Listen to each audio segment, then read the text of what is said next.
हाँ जी, अब हम शुरू करते हैं केमिकल रिएक्शंस हेलो एल्कीन्स की। रिएक्शंस किसकी है? हेलो एल्कीन्स की रिएक्शंस हैं। हेलो एल्कीन्स की रिएक्शंस को हम 3 कैटेगरी में डिवाइड कर सकते हैं। ये है हमारी न्यूक्लियोफिलिक सब्स्टिट्यूशन रिएक्शंस। इसमें इंपॉर्टेंट हमारी जो है वो न्यूक्लियोफिलिक सब्स्टिट्यूशन है। इसमें बहुत सारी रिएक्शंस पढ़ेंगे आगे हम। सेकेंड आती है एलिमिनेशन रिएक्शन, जिसको डीहाइड्रो हेलोजिनेशन रिएक्शन भी कहते हैं।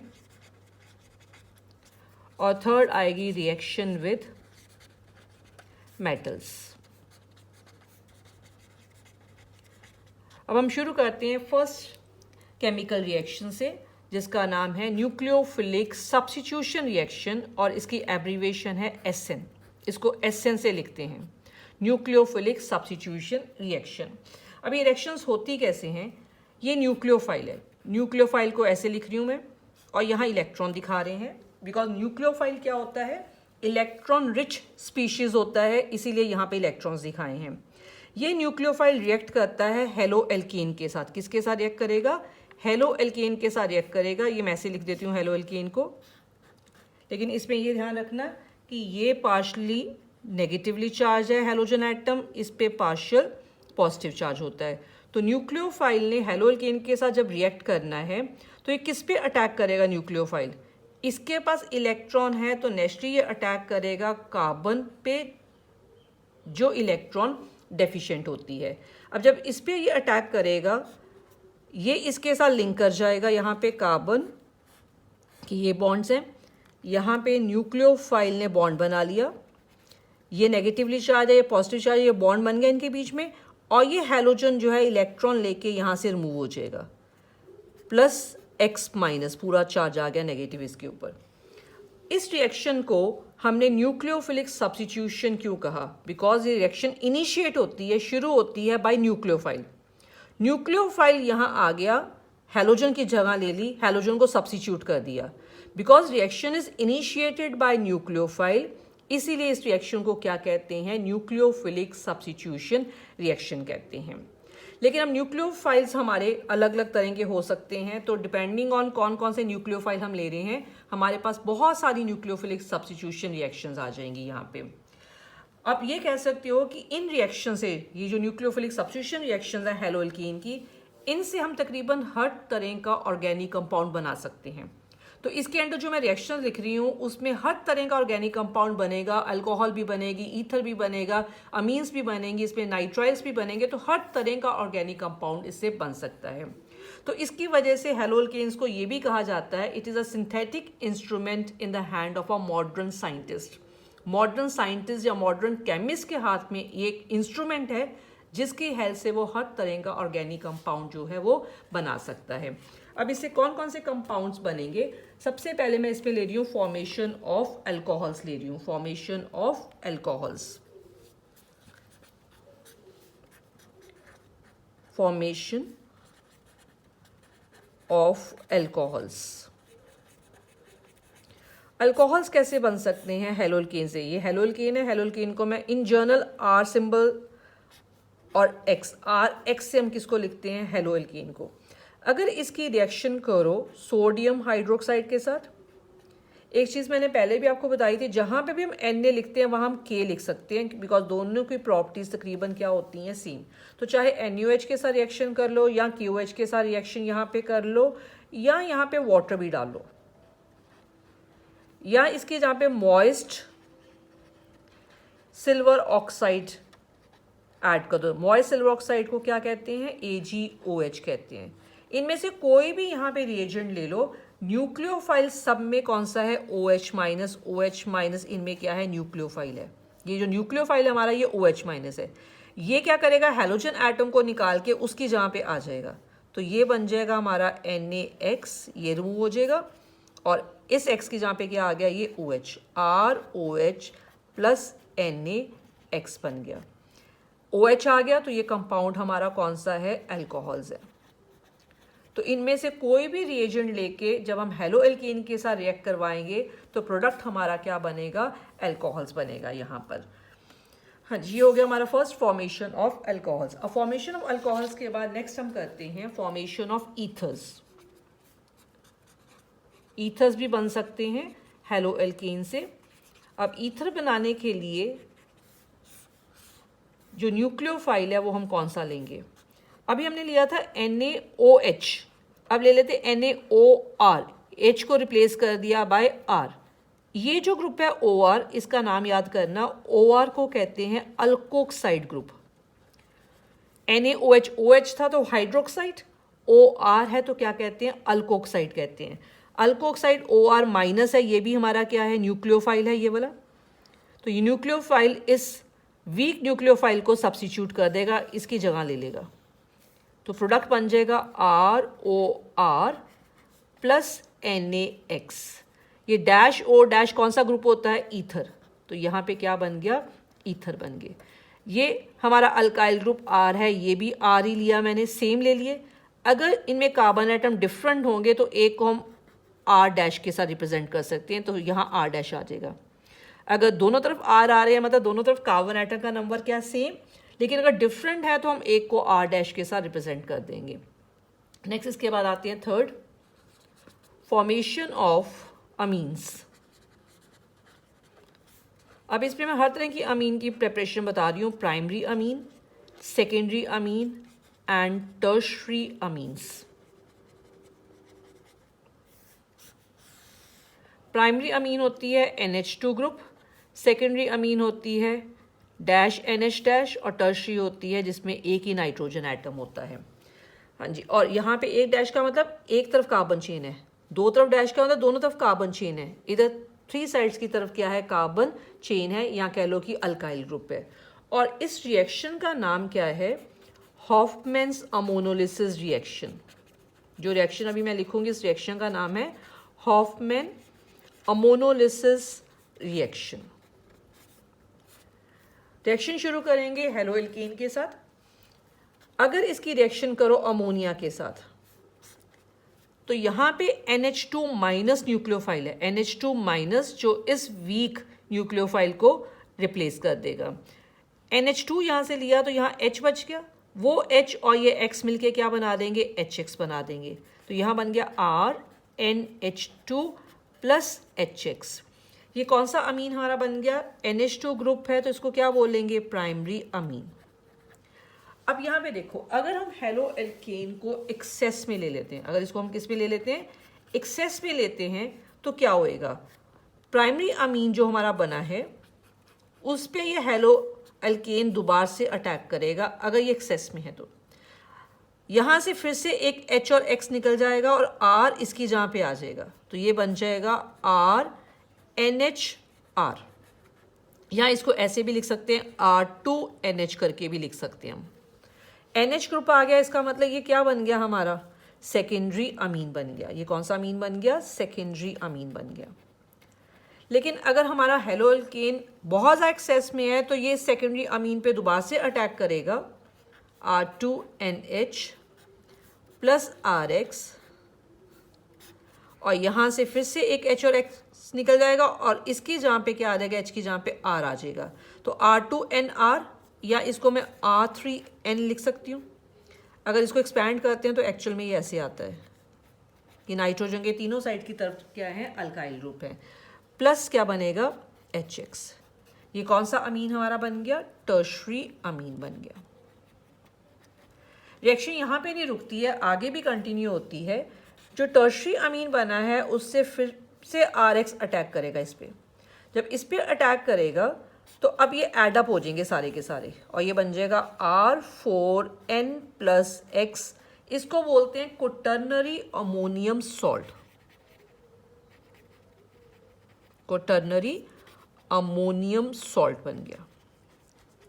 तो हमारे पास मिक्सचर बन जाता है प्राइमरी, सेकेंडरी, टर्शरी अमीन और क्वॉटरनरी अमोनियम सॉल्ट का बन जाता है इस रिएक्शन में। और ये पूरी रिएक्शन का नाम, जिसमें ये सारे चारों प्रोडक्ट बन रहे हैं, उसका नाम है हॉफमैन अमोनोलिसिस रिएक्शन। अगर सिर्फ हमने प्राइमरी अमीन लिखना है तो यहाँ एक्सेस में नहीं लिखेंगे, तो मेजर प्रोडक्ट फिर हमारा क्या बनेगा?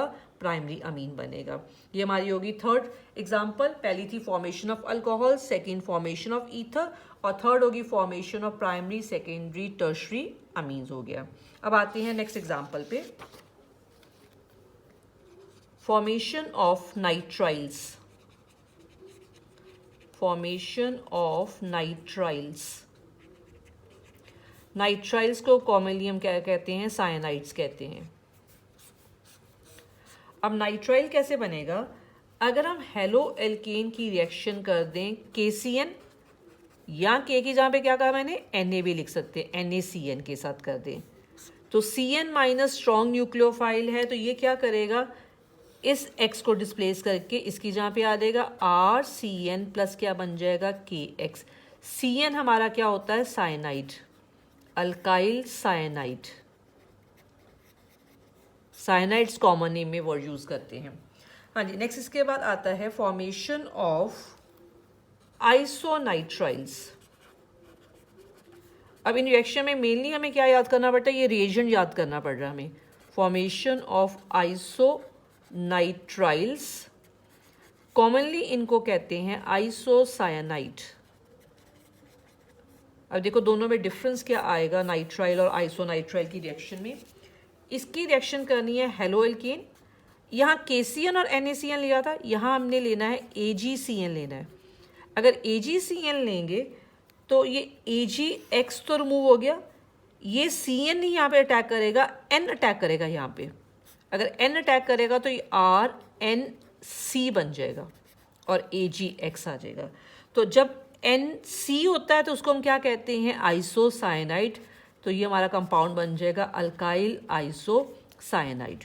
इसका रीज़न पढ़ेंगे रीजनिंग क्वेश्चन में कि इस वाले केस में KCN ने NaCN में साइनाइड क्यों बन रहा है, इस केस में आइसोसाइनाइड क्यों बन रहा है, AgCN में N क्यों अटैक कर रहा है, और इस केस में जो है C क्यों अटैक करता है यहाँ पे। ये रीजनिंग क्वेश्चन में करेंगे, पहले रिएक्शंस कंप्लीट करते हैं। नेक्स्ट है फॉर्मेशन ऑफ नाइट्रोएल्कीन्स।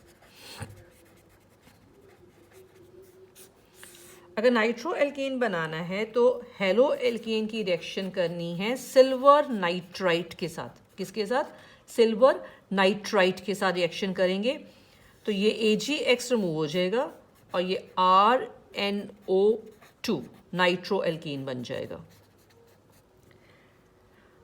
नेक्स्ट आते हैं इसके बाद formation of alkyl nitrite. Formation of alkyl nitrite. Nitro में ये ग्रुप होता है और नाइट्राइट में ग्रुप कौन सा है, ONO। यहाँ O लिंक कर रहा है, इधर लिंक कर रहा है N। जैसे इसमें था N लिंक कर रहा था, इसमें लिंक कर रहा था, कार्बन लिंक कर रहा था कार्बन चेन के साथ। अब देखो अगर हमने O को लिंक करवाना है यहाँ पे तो हेलो एल्केन की रिएक्शन करेंगे विद सोडियम नाइट्राइट या पोटाशियम नाइट्राइट के साथ। अगर पोटाशियम नाइट्राइट लिया तो अटैक नाइट्रोजन के थ्रू नहीं होएगा, अटैक इसके थ्रू होएगा, ऑक्सीजन के थ्रू होएगा। तो अगर ऑक्सीजन अटैक करेगा तो ये RONO बन जाएगा, जिसको हम कहते हैं अल्काइल नाइट्राइट कहते हैं। अब ये रीजनिंग में करेंगे कि ऐसा क्यों होता है कि अगर ये रिएजेंट ले रहे हैं तो नाइट्रो कंपाउंड क्यों बन रहा है, अगर ये रिएजेंट लेते हैं तो अटैक ऑक्सीजन के थ्रू क्यों होता है। नेक्स्ट आते हैं इसके बाद नाइट्राइट्स के बाद formation of esters. Formation of esters, अगर एस्टर्स बनाने हैं तो रिएक्शन करनी पड़ती है with silver salt of carboxylic acid के साथ। अब silver salt of carboxylic acid क्या होता है, कार्बोक्सिलिक एसिड होता है, ऐसे लिखते हैं RCOOH। इस H के जहाँ पे अगर हमने Ag लिखा तो इसको क्या बोलेंगे, silver salt of carboxylic acid. Carboxylic acid का ये सिल्वर सॉल्ट है। ऐसे ही अगर H की जहाँ पे Na होता है तो उसको क्या बोलते हैं, sodium salt of carboxylic acid. लेकिन इसमें हमने क्या लेना है, silver salt of carboxylic acid लेना है। ये AgX रिमूव हो जाएगा और ये R यहाँ आ जाएगा, तो ये बन जाएगा RCOOR plus AgX dash COO dash कौन सा फंक्शनल ग्रुप होता है, एस्टर्स। तो ये बन गया हमारा यहाँ पे एस्टर्स बन गया। नेक्स्ट इसके बाद करते हैं फॉर्मेशन ऑफ एल्कीन्स। अगर हमने एल्कीन बनाना है हेलो एल्केन से तो हेलो एल्केन की रिडक्शन कर दो। Formation of alkenes. Hello alkene की रिएक्शन की हमने with reducing agent lithium aluminium hydride. Reducing agent hydrogen provide करेगा, ये क्या प्रोवाइड करेगा, हाइड्रोजन H-, ये इसको डिस्प्लेस कर देगा, इसकी जहाँ पे आ जाएगा H, ये बन जाएगा RH को क्या कहते हैं, एल्कीन। तो इस तरीके से हम बहुत सारे ऑर्गेनिक कंपाउंड्स को बना सकते हैं by doing nucleophilic substitution reactions of hello alkenes. एक इसमें छोटा सा टॉपिक है हमारे पास, एम्बिडेंट न्यूक्लियोफाइल। एम्बिडेंट न्यूक्लियोफाइल क्या होता है? अभी हमने एग्जांपल्स की हैं यहाँ पर साइनाइड, आइसोसाइनाइड की, नाइट्रो की और नाइट्राइड की। ये जो हमारे न्यूक्लियोफाइल है CN, NC, NO2, ONO, इनको हम क्या कहते हैं, एम्बिडेंट न्यूक्लियोफाइल। न्यूक्लियोफाइल्स हैं ये बिकॉज ये इलेक्ट्रॉन रिच हैं। लेकिन एम्बिडेंट क्यों बोला इनको? ऐसे न्यूक्लियोफाइल जिसमें एक से ज़्यादा अटैकिंग साइट हो। जैसे यहाँ अटैकिंग साइट क्या है, कार्बन अटैक कर रहा है तभी साइनाइड बना है। लेकिन इसमें अटैकिंग साइट क्या होगी, नाइट्रोजन। अगर एक से ज़्यादा अटैकिंग साइट होती है किसी न्यूक्लियोफाइल में तो उसको कहते हैं एम्बिडेंट न्यूक्लियोफाइल्स। जैसे कि groups like cyanide and nitrides जो हमारे होते हैं, ये वाला NO2 एंड ONO, ये एक एग्जाम्पल है एम्बिडेंट न्यूक्लियोफाइल की। ये दूसरी एग्जाम्पल है, यहाँ अटैकिंग साइट कार्बन है, अगर कार्बन अटैक करेगा इसका तो कंपाउंड बनता है साइनाइड। अगर नाइट्रोजन के थ्रू अटैक हो रहा है तो वो बनेगा आइसोसाइनाइड। ऐसे देखो फॉर्मूला तो इनका सेम ही बन रहा है, N एक है, 2 ऑक्सीजन है, एक N है, 2 ऑक्सीजन है, एक कार्बन एक नाइट्रोजन, एक कार्बन एक नाइट्रोजन ही है। लेकिन अटैक किस एटम के थ्रू होगा? अगर एक से ज़्यादा अटैकिंग वाले एटम होते हैं तो उन न्यूक्लियोफाइल्स को क्या कहते हैं, एम्बिडेंट न्यूक्लियोफाइल्स कहते हैं। ये हो गया हमारा एम्बिडेंट न्यूक्लियोफाइल्स क्या होते हैं। अब इस क्वेश्चन पे आते हैं कि यहाँ अटैक कार्बन के थ्रू क्यों हुआ। जब हमने ये रिएक्शन की, यहाँ पर ये वाला क्वेश्चन करते हैं, KCN लेते हैं तो साइनाइड क्यों बनता है, AgCN लेते हैं तो आइसोसाइनाइड क्यों बनता है। क्वेश्चन का आंसर करने से पहले मैं ये बता रही हूँ, KCN आयनिक कंपाउंड है और AgCN जो है वो कोवलेंट कंपाउंड है, ये हमें पता होना चाहिए यहाँ पे। तो एक क्वेश्चन हम यहाँ पे कर रहे हैं, हेलो एल्केन्स की रिएक्शन जब हम करते हैं, हेलो एल्केन्स की रिएक्शन जब KCN के साथ करते हैं तो प्रोडक्ट हमारा क्या बनता है, अल्काइल साइनाइड बनता है। लेकिन अगर हम हेलो एल्केन की रिएक्शन AgCN के साथ करते हैं तो यहाँ पे अल्काइल आइसोसाइनाइड बनता है। ऐसा क्यों? ये हमारा इंटेक्स का क्वेश्चन है, NCERT का। इसका रीज़न हमने बताना है। अब देखो यहाँ हमने लिया carbon chain CH3 CH2 Br मैं ले रही हूँ ये, और रिएक्शन की KCN के साथ। प्रोडक्ट हमारा यहाँ पे क्या बना, ये रिमूव हो गया यहाँ पे, और इसने CN ने इसने अटैक किया C ने, और यहाँ बन गया CH3 CH2 CN, साइनाइड बन गया। कार्बन के थ्रू अटैक क्यों हुआ? KCN जो है वो आयनिक कंपाउंड है। जब हमने इसको रिएक्शन मिक्सचर में डाला तो आयनिक होने की वजह से ये डिसोसिएट कर गया K+ और CN- में। तो इस केस में ये अलग अलग हो गए, तो CN- फ्री है यहाँ पे, मतलब इसमें कार्बन भी फ्री है अटैक करने के लिए, नाइट्रोजन भी फ्री है अटैक करने के लिए। लेकिन कार्बन और कार्बन का बॉन्ड जो है इधर, ये भी अटैक कर सकता है, नाइट्रोजन भी अटैक कर सकता है, लेकिन कार्बन अटैक कर रहा है। रीज़न ये है, इस कार्बन और इस कार्बन का बॉन्ड ज़्यादा स्ट्रांग होता है एज कंपेयर टू कार्बन और नाइट्रोजन का बॉन्ड। इसलिए जिधर से स्ट्रांग बॉन्ड बनेगा अटैक उस साइड से होएगा। तो attack will be from which side, from the carbon side, और प्रोडक्ट क्या बनेगा हमारा, साइनाइड बनेगा। लेकिन दूसरे केस में देखो, अगर हम CH3 CH2 Br की रिएक्शन AgCN के साथ करते हैं तो यहाँ पे एक्चुअल में अटैक ये नाइट्रोजन कर रहा है। ये तो निकल गया यहाँ से AgBr, लेकिन यहाँ अटैक कार्बन ने नहीं किया, अटैक किसने किया, नाइट्रोजन ने यहाँ पे किया, जिसकी वजह से यहाँ बना CH3 CH2 NC बना यहाँ पे। इसका रीज़न ये है कि जो AgCN है ये कोवलेंट कंपाउंड है, तो जब इसको रिएक्शन मिक्सचर में डाला तो ये बॉन्ड तो टूटा नहीं, तो CN- तो फ्री हुआ नहीं यहाँ पे। जब CN- फ्री नहीं है, CN में कार्बन अभी भी जुड़ा हुआ है Ag के साथ, तो अटैक के लिए सिर्फ ये नाइट्रोजन ही अवेलेबल था। फ्री कौन सा एटम है यहाँ पे? सिर्फ नाइट्रोजन ही फ्री है जो अटैक कर सकता है, इसलिए अटैक किसके थ्रू हो रहा है? नाइट्रोजन के थ्रू यहाँ पे अटैक हो रहा है, because carbon is not free, क्योंकि कार्बन अभी भी Ag के साथ लिंक हुआ है, ये बॉन्ड ब्रेक नहीं हुआ। जैसे ये इसके साथ लिंक कर जाएगा फिर ये सेपरेट हो जाएगा इससे, लेकिन इसमें तो पहले जैसे KCN डाला ये ब्रेक कर गया, CN- अलग हो गया, तो दोनों कार्बन और नाइट्रोजन एटम फ्री थे अटैक के लिए। बट अटैक कार्बन के थ्रू क्यों हुआ? बिकॉज कार्बन और कार्बन का बॉन्ड ज़्यादा स्ट्रांग बन रहा था। यहाँ पे कार्बन एटम फ्री ही नहीं है, यहाँ फ्री ही कौन सा एटम है? नाइट्रोजन फ्री है अटैक के लिए, इसलिए नाइट्रोजन के थ्रू अटैक हो रहा है, जिसकी वजह से प्रोडक्ट यहाँ पे क्या बना? हमारा आइसोसाइनेट बना। ये होगी हमारी reactions, nucleophilic substitution reactions of hello alkenes.